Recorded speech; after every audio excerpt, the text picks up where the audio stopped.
Bonjour, bonsoir, tout dépend de l'heure à laquelle vous nous regardez. Dans ce nouvel épisode de Beanspide, on vous emmène à la découverte de Médiatrice Mujawa Maria, ingénieure industrielle en chimie de formation et créatrice de Little Africans. The Little Africans est une maison d'édition basée à Bruxelles qui fait dans la publication, l'édition et la distribution de livres pour enfants avec des personnages noirs. Voulant savoir plus sur The Little African, restez connectés, c'est tout de suite dans Beanspide. Bonjour, je m'appelle Médiatrice Mujawa Maria et je suis la créatrice de Little Africans. Je suis ingénieure industrielle en chimie de formation, mais à mes heures perdues, j'ai commencé à écrire des livres pour enfants avec des personnages noirs, d'où la création de Little Africans, qui est donc une jeune maison d'édition bruxelloise qui propose des livres avec des personnages noirs. Comme je l'expliquais donc, Little Africans consiste en la publication, édition et donc distribution de livres pour enfants avec des personnages noirs. Donc il s'agit de livres de coloriage et de livres d'aventure avec des héros noirs pour que les bibliothèques de tous les enfants soient un petit peu plus diversifiées. L'aventure a commencé en 2016. Oui, en 2016, donc il y a 4 ans, quand j'ai été rendre visite à ma sœur qui avait une petite fille d'une dizaine d'années à l'époque. Alors elle était rentrée de l'école en ayant mis un foulard sur les cheveux et elle se les caressait comme si c'était ses cheveux. Et donc je lui ai demandé, Isaïe, mais pourquoi est-ce que tu fais ça? Qu'est-ce qu'il y a? Et elle m'explique donc qu'elle aimerait avoir des cheveux longs et lisses comme ses camarades de classe et donc qu'elle n'aimait pas les cheveux qu'elle avait.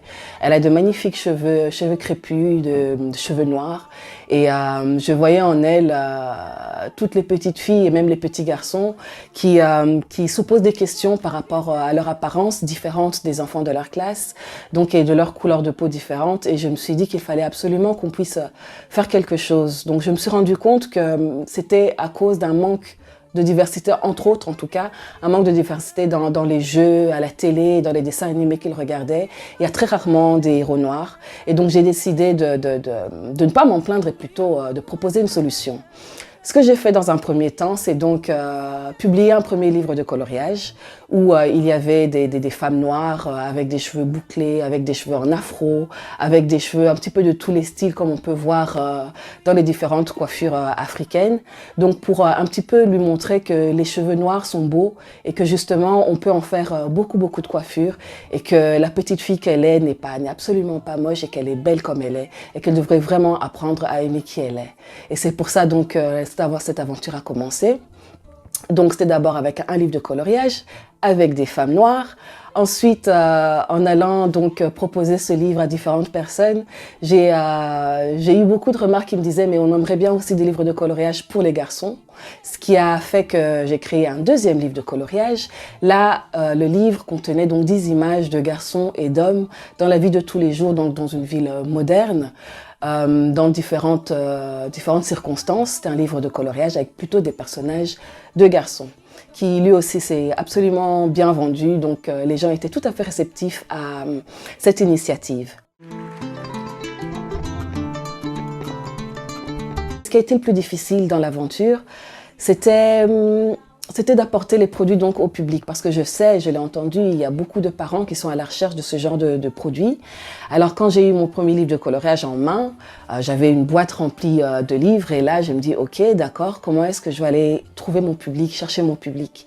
Ça a demandé beaucoup de travail, ça a demandé d'aller dans beaucoup de foires aux livres, beaucoup d'événements afro ou autres pour présenter le livre qui a été très bien reçu. D'ailleurs je remercie à tous ceux qui m'ont encouragée dans cette aventure.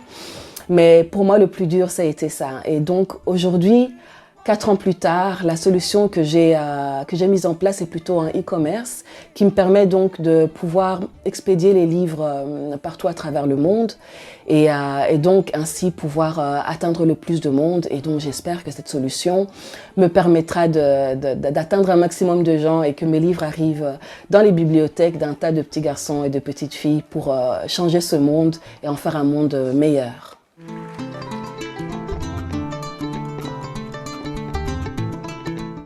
Ce que je préfère de plus dans mon activité, c'est d'une part la création. Une fois qu'on a l'histoire qui se met en place dans la tête petit à petit, après, faut la mettre sur papier. Et là, il y a toujours plein d'idées, il y a toujours plein de choses qu'on a envie de transmettre à travers ce livre. Donc pour moi, la meilleure partie, c'est vraiment la création et le choix des illustrations pour vraiment faire ressortir la partie la plus positive de l'histoire. Ensuite, la deuxième partie, évidemment, c'est les retours des enfants que j'ai. Donc, quand les mamans ou les papas m'envoient des vidéos de leurs enfants qui lisent ou qui commentent le livre ou qui disent qu'ils préfèrent dans le livre, pour moi, c'est waouh, c'est le summum, c'est vraiment l'aboutissement d'un travail, parfois qui se fait tard la nuit. Et là, c'est vraiment un aboutissement et il n'y a rien de plus gratifiant que cela. Alors, mes ambitions à long terme, c'est donc que la maison d'édition grandisse, bien sûr. Pour l'instant, ces 4 dernières années, j'ai essentiellement édité et publié des livres que j'avais moi-même écrits. Mais l'année qui vient déjà, je suis sur un projet où je vais éditer donc l'histoire d'une autre jeune maman qui m'a soumis son manuscrit que j'ai absolument adoré. Donc, gardez les yeux ouverts parce qu'il y a une nouvelle histoire qui arrive en 2021, il ne faudra absolument pas la louper. Et donc, oui, dans les 5 ans qui viennent, je voudrais donc faire grandir cette maison d'édition, qu'elle devienne une référence dans la littérature jeunesse avec des personnages noirs.